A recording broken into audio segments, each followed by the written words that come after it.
beat out the Lincoln MKC Chevy Colorado. And that's the CBC News to this hour. I'm Dwight Smith. The weather forecast for Kenora, Fort Frances, Dryden, and Sioux Lookout. Sunshine today with highs minus 22 to minus 20. Wind chills minus 31 to minus 39. For tonight, under a clear sky, the wind does south up to 20. Lows minus 26 to minus 29. Wind chills up to minus 36. And for tomorrow, sunny to start the day, increasing cloud in the afternoon with a chance of flurries. Highs minus 15 to minus 12. You're listening to CBC Radio 1, 90.1 FM in Anacoca.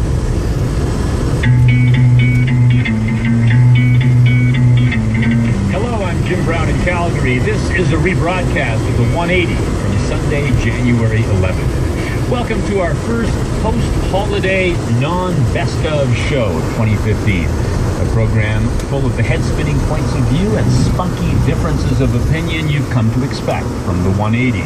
Today, we will hear the case for online piracy. We'll hear from an unlikely champion of the forest industry, and we will bring you both sides of the debate over fast food fundraising.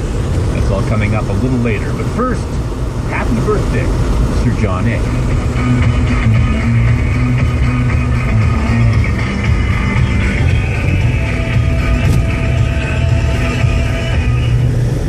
You could be forgiven for not realizing the significance of the date January 11th, 2015. It would have been Sir John A. Macdonald's 200th birthday. But even in Kingston, Ontario, which our first Prime Minister called home for much of his life, people are divided over how, or even whether, to honor the bicentennial of Sir John A.'s birth. The city has a week of events planned, but critics say the festivities glorify a corrupt alcoholic who trampled the rights of Aboriginals and non-white immigrants. And according to Toronto author Stephen Marsh, people across Canada are right to be critical of our founding fathers. There can hardly be a father of any country in the world with so little to show for it as Sir John A. Macdonald. There's a rather meager airport in Ottawa and a freeway in southern Ontario, both of which he has to share with Sir Georges Etienne Cartier, and that's pretty much it. And even on this, the bicentennial of his birth, Canadians will treat him for the most part with indifference, which is a terrible error. Far from deserving indifference, John A. Macdonald deserves considered and active contempt. Let's not bother in his case with the pettiness of historical revisionism, the undercutting and the belittling that so often bedevil accounts of the past, when new visions of virtue happen to overtake the facts. Like all idols, the man had clay feet. He was drunk and corrupt. But those feelings were typical.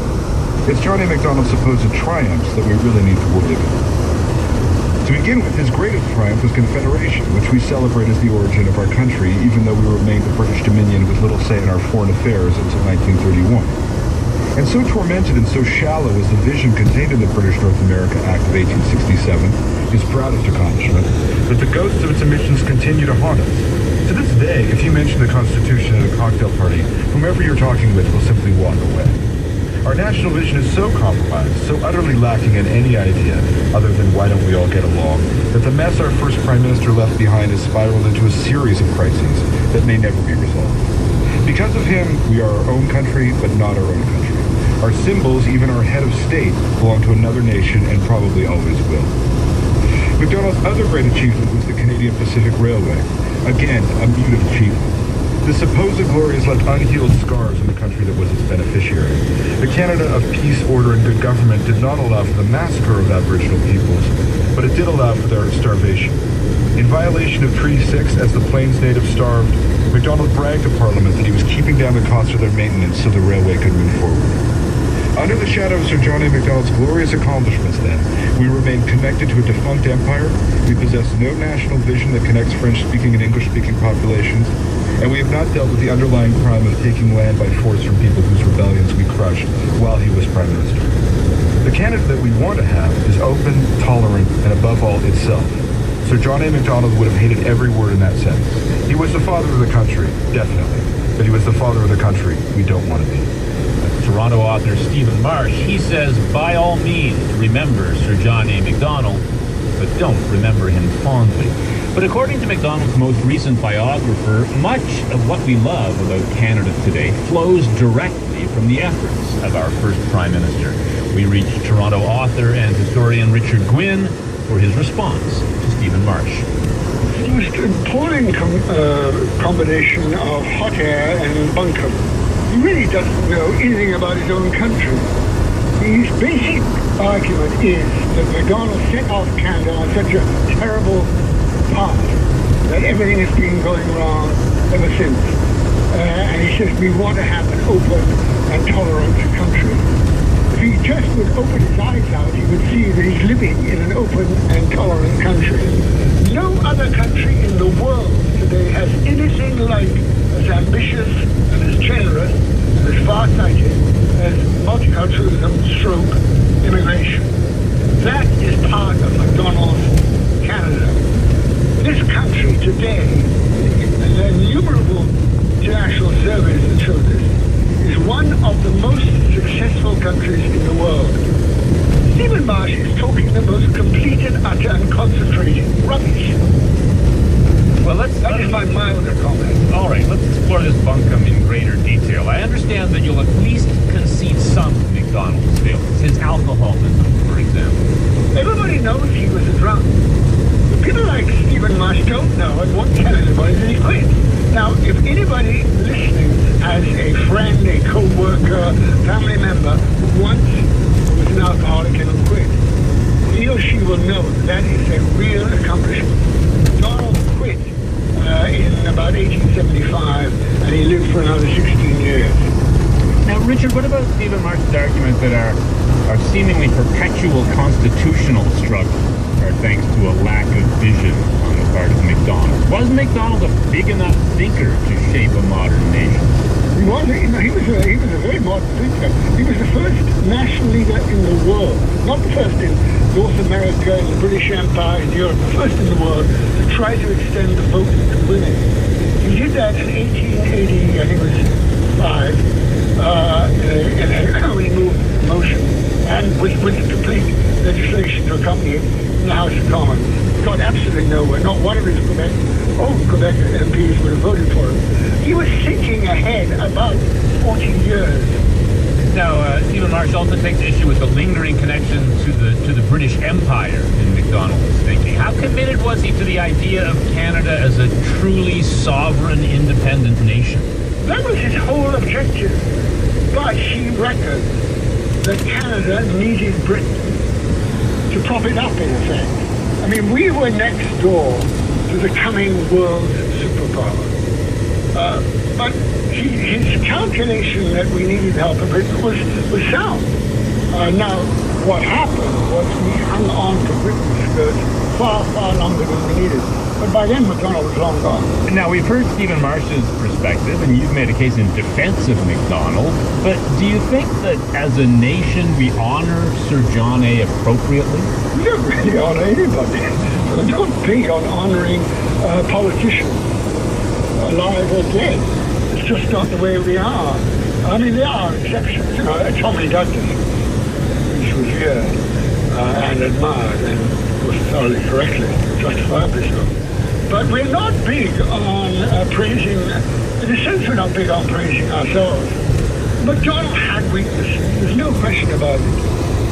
As someone who's written a biography about him, wished to hell he hadn't allowed the execution of Riel to proceed. That was a bad political mistake. But he did one magnificent thing for us. He made it possible for Canada to become Canada. Judging the past by the standards of the present is a very clumsy way to do things, because those who do play that game, it's called presentism, historians call it, should remember that what they're saying is that in 20 years' time, 50 years' time, our children or our children's children will say, I can't believe that my parents and grandparents did those awful things. Richard Gwynn, thank you very much for joining us. Thank you. I enjoyed it. Bye. Richard Gwynn is the author of a 2-volume biography of Sir John A. Macdonald. You can find Stephen Marsh's full Macdonald takedown in the latest issue of The Walrus. Richard Gwynn's rebuttal is online at thewalrus.ca. Now it's your turn. How did you remember Sir John A. on his 200th birthday? Did you remember his failings or celebrate his successes? Email us at the180@cbc.ca.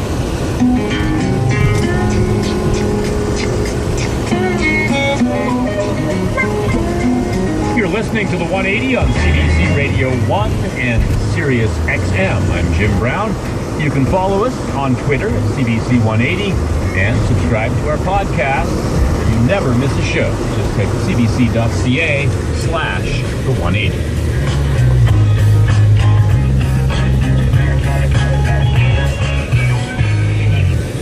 "2015 could be a bad year for pirates."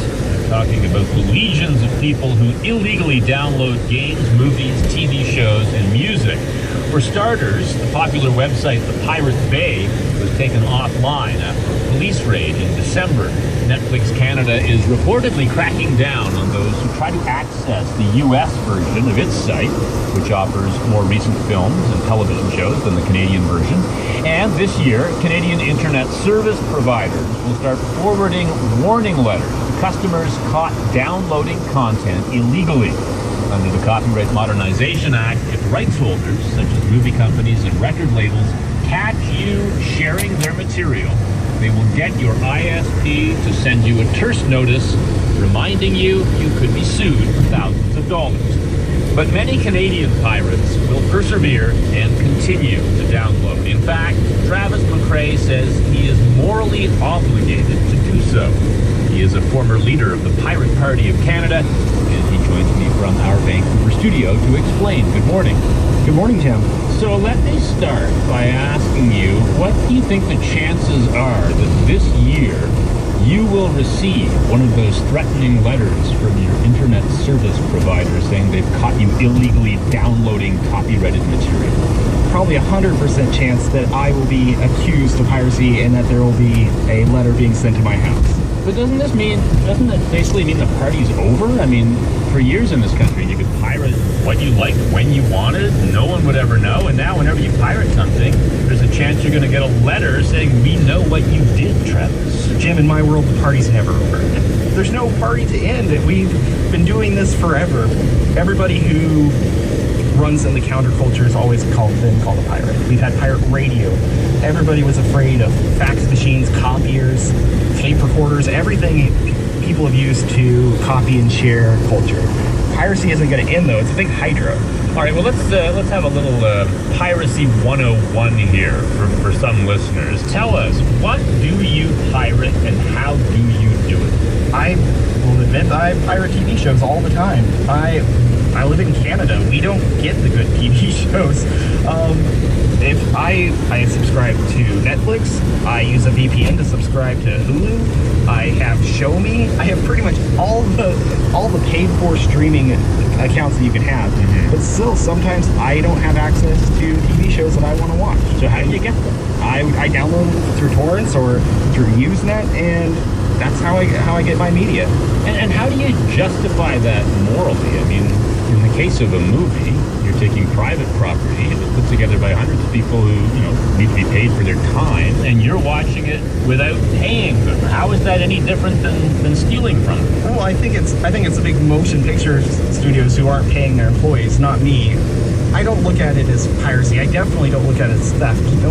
There's not an object being taken from someone else. I have a moral obligation to be able to share my culture with other people.